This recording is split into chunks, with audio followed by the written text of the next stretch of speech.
ഇന്നത്തെ ഡിന്നർ നോക്കാം. അപ്പോൾ മുട്ടക്കറിയാണ് ഇന്ന് ഞാൻ പ്ലാൻ ചെയ്തിരുന്നത്. ഇത് ഞാൻ പുറത്തുനിന്ന് മേടിച്ച മാവാണ് കേട്ടോ. കാരണം ഞാൻ വീട്ടിൽ അപ്പത്തിനാട്ടുമ്പോൾ എനിക്ക് നേരെ കിട്ടാറില്ല. അത് കാരണം എനിക്ക് ഇച്ചിരി മടിയാണ് കേട്ടോ അപ്പം ഉണ്ടാക്കാൻ, അപ്പത്തിനാട്ടാനായിട്ട്. പിന്നെ ഇടയ്ക്കിടയ്ക്ക് അമ്മ അപ്പം ഉണ്ടാക്കി തരാറുണ്ട്. കറിക്കായിട്ട് ഞാൻ ടൈം സേവ് ചെയ്യാൻ വേണ്ടിയിട്ട് എല്ലാം കൂടെ ചേർത്ത് കുക്കറിലൊന്ന് അടിച്ചെടുത്തേ. അതായത് സവാള, പച്ചമുളക്, ഇഞ്ചി, വെളുത്തുള്ളി, പിന്നെ തക്കാളി, പിന്നെ പൊടികളെല്ലാം ഇട്ടിട്ട് ഒരു 1/4 ഗ്ലാസ് വെള്ളവും കൂടെ ചേർത്ത് ഉപ്പും ആഡ് ചെയ്തിട്ടാണ് ഇങ്ങനെ വേവിച്ചെടുത്തത്. വെന്ത് കഴിഞ്ഞിട്ട് ഞാൻ പ്രഷറൊക്കെ പോയതിന് ശേഷം കുക്കർ തുറന്നപ്പോൾ ഇച്ചിരി ഡ്രൈ ആയിട്ടിരുന്നേ. അപ്പോൾ കുറച്ച് ചാറ് കിട്ടാൻ വേണ്ടിയിട്ട് ഒരു 1/2 ഗ്ലാസ് ചൂടുവെള്ളം കൂടെ ചേർത്തിട്ട് ഒന്നുകൂടെ തിളപ്പിക്കാൻ വെച്ചു. പിന്നെ ഇടയ്ക്കിടയ്ക്ക് അപ്പം നോക്കുന്നുണ്ടായിരുന്നു. കാരണം അത് നമ്മൾ സമയത്ത് നോക്കിയില്ലെങ്കിൽ കരിഞ്ഞു പോകും. പിന്നെ അതിൻ്റെ സൈഡിലുള്ള ഫ്രില്ലൊക്കെ ഉണ്ടല്ലോ, അതൊക്കെ ഇച്ചിരി ഹാർഡായി പോകും. അപ്പോൾ പിന്നെ കഴിക്കാൻ ടേസ്റ്റ് ഉണ്ടാവില്ല. ഈ അപ്പത്തിൻ്റെ മാവ് ഞാൻ മാർജിൻ ഫ്രീ നിന്ന് മേടിച്ചതാണേ.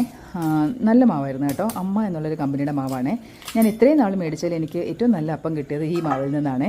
ഇതിപ്പോൾ സെക്കൻഡ് ടൈമാണ് ഞാൻ മേടിക്കുന്നത്. ആദ്യത്തെ പ്രാവശ്യം മേടിച്ചപ്പോൾ ഇതിനെക്കാട്ടും നന്നായിട്ട് വന്നിട്ടുണ്ടായിരുന്നേ. അപ്പോൾ ഞാൻ മനസ്സിലാക്കിയത് കവറിനകത്തിരിക്കുമ്പോൾ തന്നെ മാവ് നന്നായിട്ട് ഫെർമെൻ്റ് ആവണം. അതിനുശേഷം വേണം നമ്മളത് പൊട്ടിച്ചിട്ട് അതിലേക്ക് ഉപ്പും പഞ്ചസാരയും ബേക്കിംഗ് സോഡയും ഇട്ട് ഇളക്കി വെച്ച് പിന്നെയും കുറച്ച് നേരം കഴിഞ്ഞിട്ട് വേണം ചുട്ടെടുക്കാൻ. അന്നേരം നല്ല സൂപ്പറായിട്ട് അപ്പം കിട്ടും. അപ്പോഴേക്കും കറി ഏകദേശം ആയിട്ടുണ്ടായിരുന്നു. തിളച്ച് വന്നപ്പോൾ ഞാൻ അതിനകത്തേക്ക് ഈ പുഴുങ്ങി വെച്ചിരുന്ന 3 മുട്ട വരഞ്ഞിട്ടിട്ടു. എന്നിട്ട് ലാസ്റ്റ് ടേസ്റ്റ് നോക്കിയപ്പോൾ ഇച്ചിരി മസാല കൂടി നിൽക്കുന്ന പോലെ തോന്നി. അപ്പോൾ ഞാൻ ഒരു 1/2 ഗ്ലാസ് തേങ്ങാപ്പാലും കൂടെ അതിനകത്ത് ആഡ് ചെയ്തു. ഇതാണ് എൻ്റെ ഫൈനൽ ലുക്ക് കേട്ടോ. അപ്പോൾ കളർ മാറരുതെന്ന് എനിക്കുണ്ടായിരുന്നേ. കാരണം വെള്ള അപ്പത്തിനോട് ബ്രൗൺ കറിയല്ലേ കോൺട്രാസ്റ്റ്.